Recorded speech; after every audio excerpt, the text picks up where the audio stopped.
On the 10th of March 1987, the private detective Daniel Morgan was found murdered with an axe to the head in a pub car park in South London. He was a co-director of Southern Investigations, where he and his business partner, Jonathan Reese, made a living passing on stories to Fleet Street. And despite the brutal and deeply distressing circumstances of his death, 5 police investigations and numerous charges against suspects, no one has ever been convicted of Daniel's murder. The Metropolitan Police have admitted that the first investigation into Daniel's murder was mired in corruption. And in a very bizarre turn of events, one of the senior investigating officers was arrested on suspicion of involvement, only to be freed and to replace Daniel Morgan as co-director of Southern Investigations. And what's more, connections between Southern Investigations and Murdoch-owned media have come under intense scrutiny. So this was Daniel Morgan's business partner and one-time suspect, Jonathan Reese.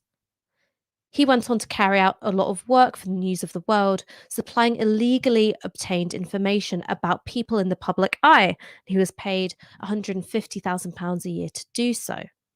So, according to the Byline Times, Southern Investigations became a one-stop shop for the dark arts of the press after Daniel's murder, including computer hacking, surveillance, bugs, bribing cops for information, and purloining classified documents.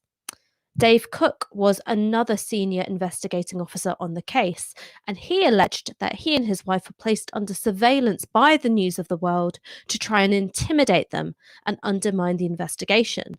And a witness told detectives that Daniel Morgan, around the time of his murder, was involved in discussions with the News of the World to sell a story about police corruption, and that this could have been a motive for the crime. Jonathan Reese's main point of contact at the News of the World was Alex Marinchak, and he was once the Sunday tabloid's star crime reporter, and he then became an executive. Now, he and Jonathan Reese and everybody else deny any wrongdoing when it comes to the murder. But the case touches on high-level police corruption, billionaire press barons, and even the Leveson inquiry. And a panel, which was originally convened by Theresa May, will publish its report next Tuesday, after having been beset by numerous delays. Joining me today to discuss all of this and more is Alastair Morgan, who is Daniel's brother and the co-author of Untold, Daniel Morgan Murder Exposed. Alastair, thank you so much for joining us this evening. Hello, Ash. No, pleasure. We really appreciate your time. And we should say, for those who are unfamiliar with the case, we will do our best to explain some of the key points in this interview. But there's a lot of detail. So for the full picture, please make sure that you read Daniel's book Untold or listen to the podcast form of it.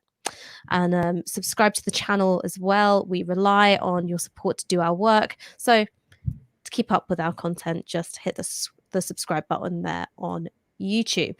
So can we start with some of the basics, Alastair? What do we know for sure about what happened to Daniel? Well, that he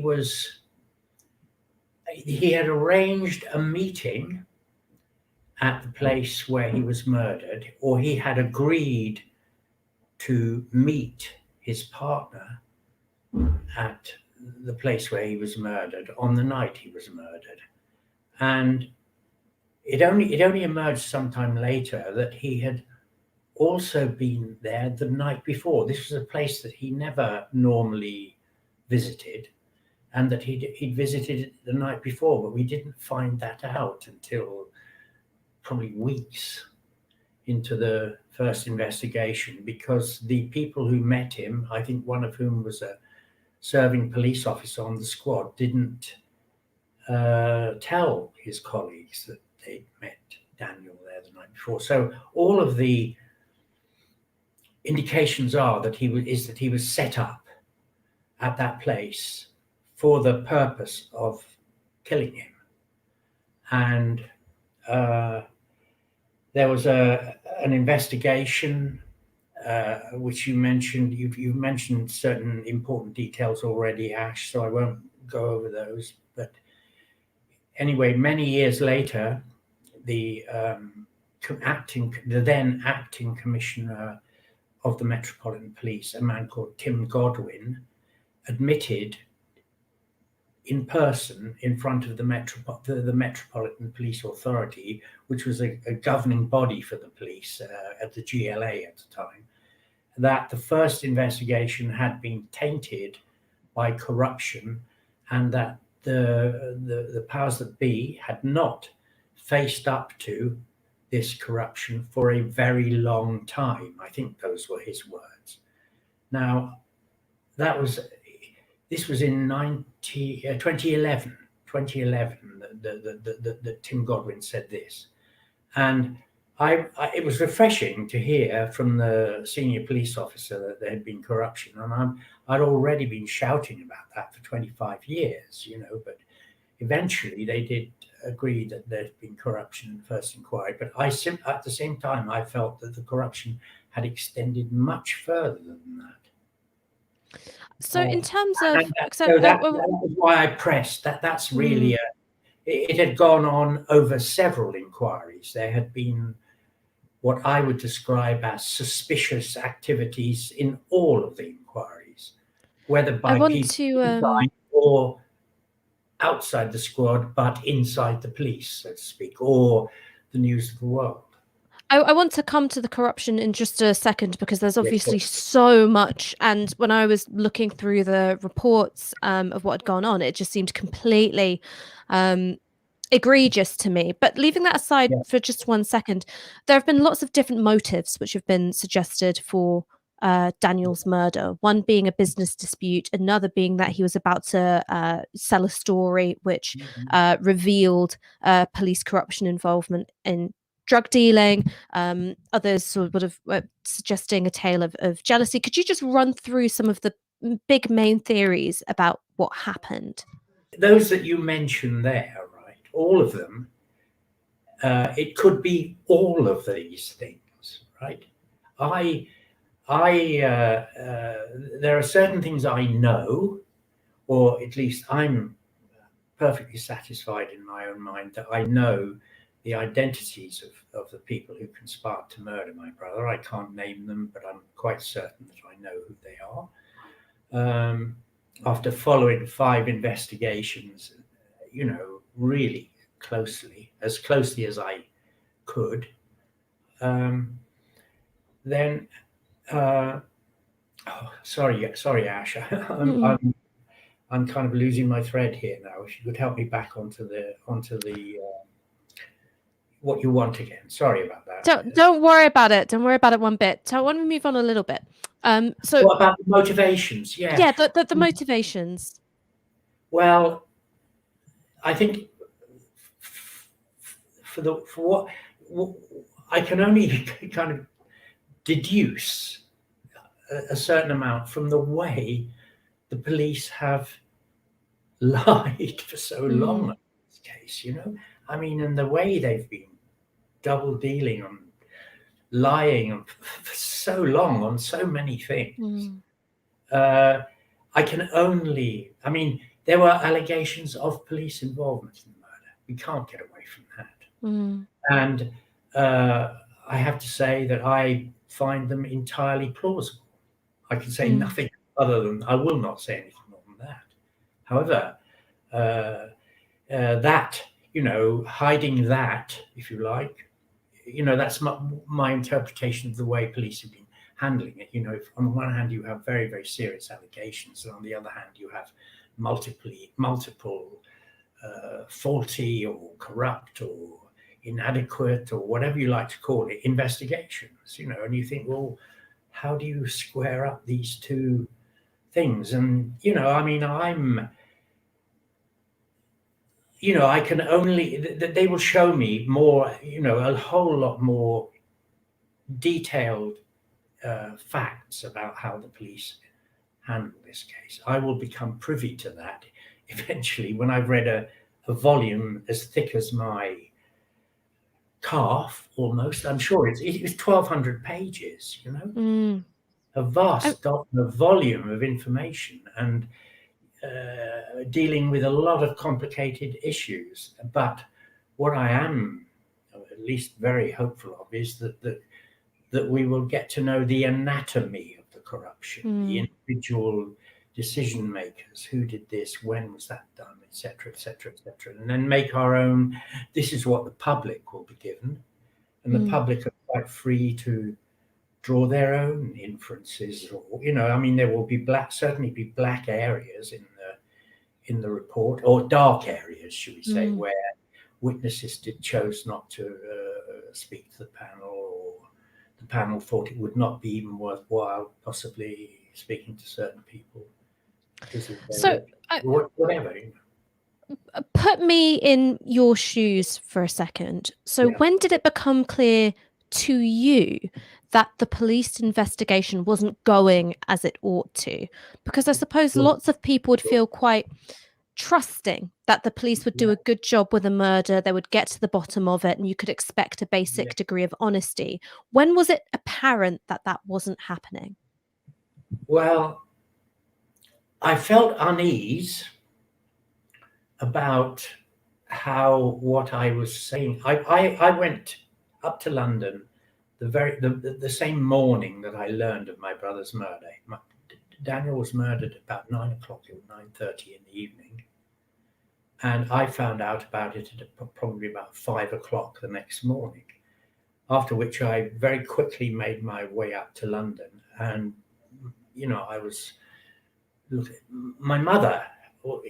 Going back to my mother told me this because she'd been contacted as Daniel's next of kin by the Metropolitan Police, and they wouldn't tell her how he had died. They only told her that he was dead, but they wouldn't tell her what had happened to him. And yet, it was pretty damned obvious what had happened to him. I mean, if he's lying in the pub car park with an axe embedded in his skull to the depth of the brain stem, then it's pretty obvious that he's been murdered. And so the fact that they wouldn't tell me, that was enough. Or that was the first indication that, hey, why are they doing this? And then I was interviewed I went straight to the police because I had certain ideas, or I thought this is a possible reason. It was I can't go into it for legal reasons here. I won't. But I felt that they just weren't listening. I mean, the first interview I had, I just learned that morning that my brother had been savagely murdered, and I went into the police station at Sydenham, where the incident room was. And the first question the police asked me when I went in there, I said, "I'm Daniel Morgan's brother. I'd like to talk to the people on the team on the murder squad." I was introduced to a police officer, and the first thing he did was he sort of looked at me like this, and he goes, "And what were you doing last night?" That was the first interaction I had with the police after my brother's murder. That was what I got, And you had to approach them. You had to be the one to approach them, saying, "I want to talk to you." I wanted to help them. I went there because I had certain ideas about the possible motive for my brother's murder, and the people around, the relationships he had with certain individuals in his close environment, if you like. And that was the reaction I got.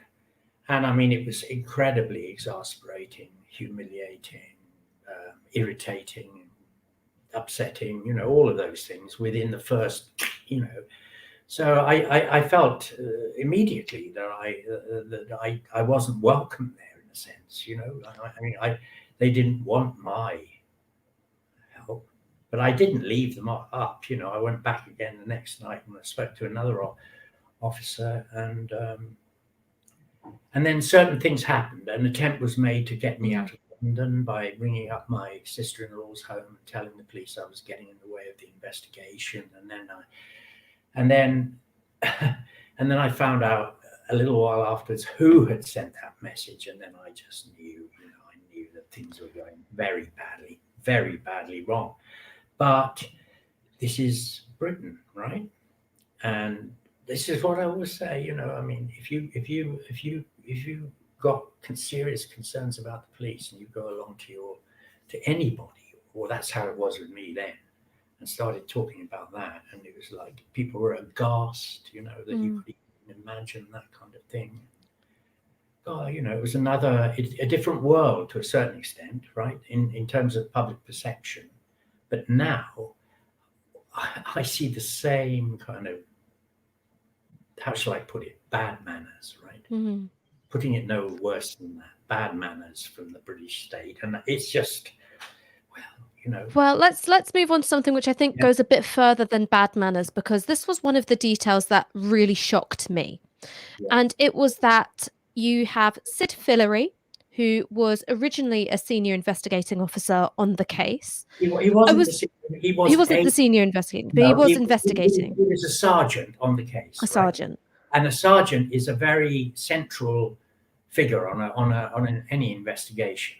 He's controlling the troops on the ground, if you like, if you see what I mean. He's in a position of authority and significant power on a murder investigation. So how did he go from that central position of authority, as you describe it, Yeah. to then becoming co-director of Daniel's private investigations firm? What was the process that happened there? Well, I mean, it was astonishing. Let's say that. We were absolutely blown away by watching this circus going on. It was shocking. I laugh now at the grossness of it in a way, and the stupidity of it, and all the rest of it. But the arrogance, all those things. But that's what we got. And it didn't matter who we talked to or who we complained about or who. And I mean, I've been unable to give you details in certain instances hitherto, Ash, right? But, people could speak to and join all of the dots together and say, look at this. This is, it's crazy, for goodness sake. I mean, you're going to let this kind of stuff go on? And, no. Go, please tell us this is an exemplary investigation. This kind of huffy, hoity-toity English conviction that nothing could possibly be wrong.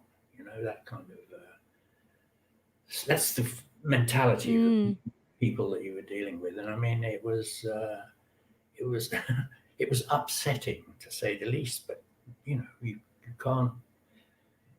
can't make people react, or you can't make them see if they don't want to, or if there are reasons why they don't want to acknowledge it. I mean, one of the things that's astonishing about this case is that there have been 5 police investigations. And during one of these investigations in 2008, 5 people, I think, faced charges. There were 4 suspects in terms of the conspiracy to murder, and there was Sid Fillery, I think, being charged with perverting the course of justice. Now, all of these charges then collapsed. None of them resulted in convictions. How and why did that happen? Was it because the evidence they were being charged on was flimsy, or was there something else going on in terms of the reliability of the testimony that secured those charges in the first place? Well, I mean, these are very difficult questions for me to answer. I mean, I do know that it was an agonizing. The pre-trial hearings went on for 2.5 years, or for 2 years. We were told by the police in the beginning that they expected the defense to mount an abuse of process defense in the pre-trial, and that the police expected to see that off in about 3 weeks. This is what we were told. But as the case evolved, and all of the previous corruption, incompetence, and mixtures of these elements were all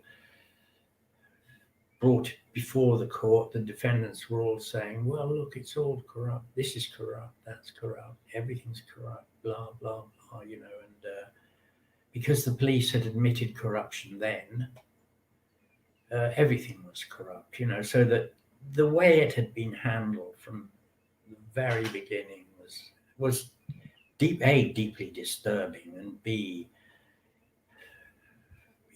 I mean, what it did was it virtually ensured that no future corruption, or any future prosecution would be extremely difficult. I mean, I think active steps were taken early on to make sure that that would be the case. This is my own view of it. So I just want to move on a little bit to the involvement of the press, because as I said earlier in the introduction, Well, this is a case which touches on almost every aspect of public life in yeah. this country. So I was wondering if you could tell me a little bit about the role that the News of the World had in the investigations into Daniel's murder. Well, I mean, I think at this point, I need to correct a small detail of what you said early on, and that was that Daniel and his partner made a living when when Daniel was alive, made a living from selling stories to the press. Well, I don't know how far Jonathan Reese might have done that at that time. I mean, this is what the panel is being looked into, but that was certainly not Daniel's MO, if you like. He was a private investigator. He investigated car ringing gangs and insurance frauds and this kind of thing. That was what he did. I think, through his partner, he came into contact with a lot of police officers. Now, my brother was never a fan of the police. He came into contact with them quite a lot. But I remember him saying to me very shortly before he was killed, in his office, I was with him alone in his office at the time in Thornton Heath, and he said to me, the discussion came round to corrupt police, and he said to me, he went up to the window, he looked out the window, and I could see he was chewing his lower lip, which he did when he was stressed. It was like a stress thing that he used to do. And I said, "What's the matter, Dan?" And he said, "Alastair, they're all over the place down here." This is what he was talking about, the police, corruption, right? He said, "Alastair, they are all over the place down here." And then he complained on the Sunday before his murder to some colleagues or friends in the Austin Healey Club, because his hobby was restoring old classic cars. That's what his relaxation was for him. And he complained. He told them about he was worried about corruption. I won't go into detail, but he was worried about his partner. He was worried about it. And then he came back on the Sunday before he was murdered. I think. This was the Sunday before he was murdered at the car club. On the preceding Thursday, he'd come home, parked his car, and there was an old lady they had an old lady neighbor, and they used to look after her cats or something if she went away, that kind of thing, right? And he said, "Hello, Doris," or something. He was getting out of his car and she was in the garden or something. He said, "Hello, Doris, how are you?" And she, the short conversation ensued, and he said, "You'll never guess what I found out today, Doris," he said. And he said, "All police are bastards," was what he said. And then, he was dead. A couple of days later, dead, I mean, and then, of course, the allegations of police involvement, which I had nothing to do, I didn't make those allegations, even though early on I began to suspect this, right? I'd begun to suspect this very early on in the first investigation. And of course, that is a very scary feeling. You think, God, what have I got? Where am I here? How did I get here? And that's what it was. So one of the people we've mentioned is Jonathan Reese, who was his business partner. Yeah. And by the time of Daniel's murder, the relationship had broken down. It was very adversarial, it seems. Just to familiarize our audience with Jonathan Reese, let's talk about him a little bit more.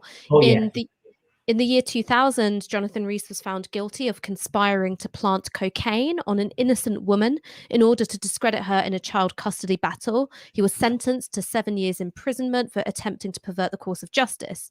But then, after his release, he was hired by the then editor of the News of the World, Andy Coulson.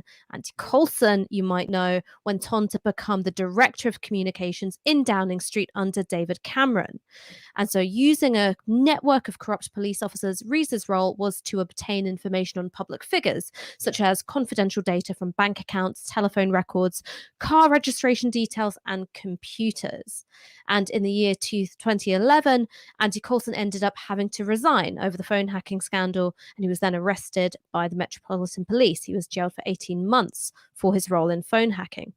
So, what I want to ask you is, do you think that these links between police corruption, top journalists, and then the very highest levels of politics have been why successive governments have been so ineffective in A, tackling the worst practices of the tabloid press, and B, driving the investigation into your brother's death forward and securing some kind of resolution for it? Well, this is a huge question, isn't it? Mm, I'm hoping that the panel will shed more light on that. And obviously, it looms large, for anyone. I mean, the tentacles of this mm, case creep everywhere, and it's I mean, in the beginning I knew something really terrible and bad was going on, but over the years, as I've learned more about who is involved here, either tangentially or whatever, it just looks uglier and more insanitary is probably the right word for it. Yeah. I mean, so this panel, the Daniel Morgan panel, was set up by Theresa May way back in 2013. Why do you think it's taken 8 years for the report to see the light of day? Well, I mean, I can. It's very difficult for me to go into detail here because I Mm, don't know. There are some things that I know that I can't legitimately talk about, but um, my perception has been that the Metropolitan Police have used every possible means of delaying, making it harder,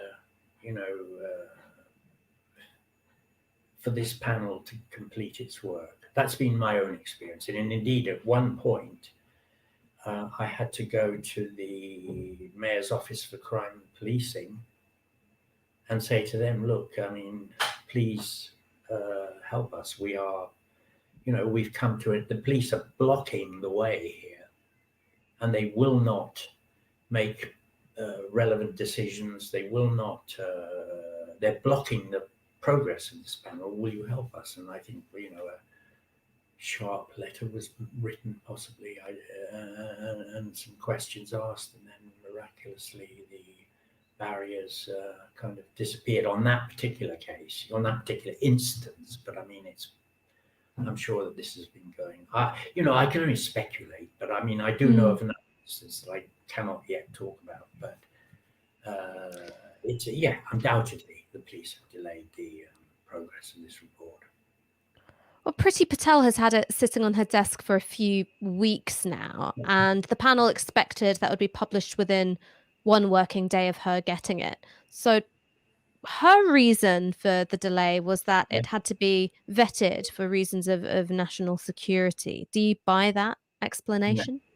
no. First of all, the panel is led by a very experienced person in the form of Baroness Nuala, who was the police ombudsman in Northern Ireland and conducted an inquiry into the Omagh bombings over there. And I mean, national security would be something that she would naturally be pretty au fait with her background in a kind of dangerous place like Northern Ireland. And first of all is that. Then the fact that the panel has independent legal advice, right? It has a QC to whom it can go and say, look, we want to know about the legalities of this and that, or what's your take on this? What's your view on this?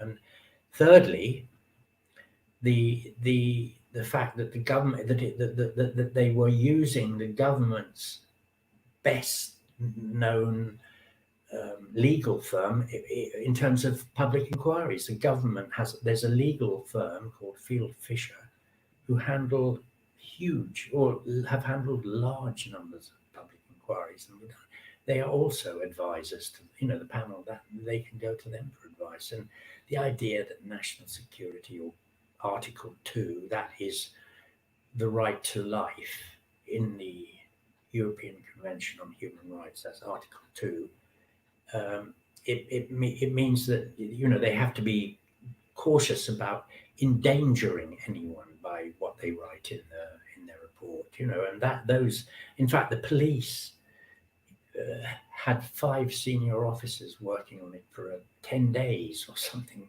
looking for this sort of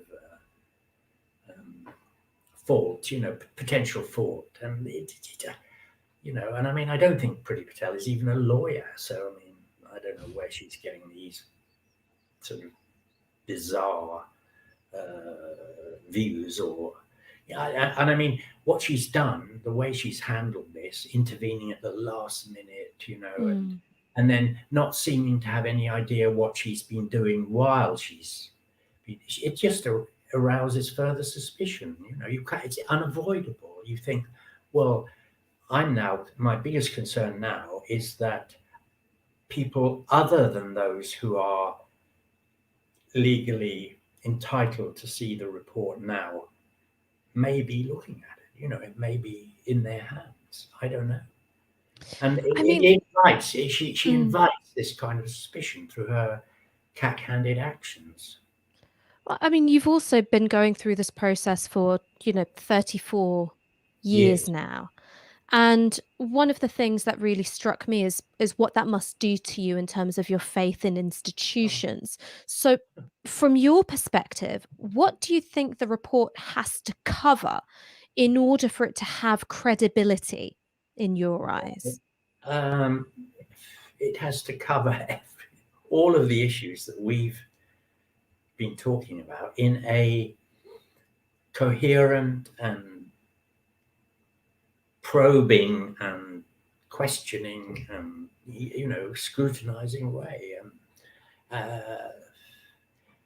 it's huge. I mean, this report is, as I say, it's a 1,200-page report, and we're being asked, just as a by the by now, we're being asked to get to a certain venue at early-ish on the morning of the 15th. And we'll have a sort of couple of hours briefing and maybe an hour or two to look at the report, this vast report, and then be expected to comment on it in a relatively coherent way before the press that same day, virtually, and I mean, we're currently trying to negotiate better, more time for us to absorb what's being said there, but I don't think we haven't had much,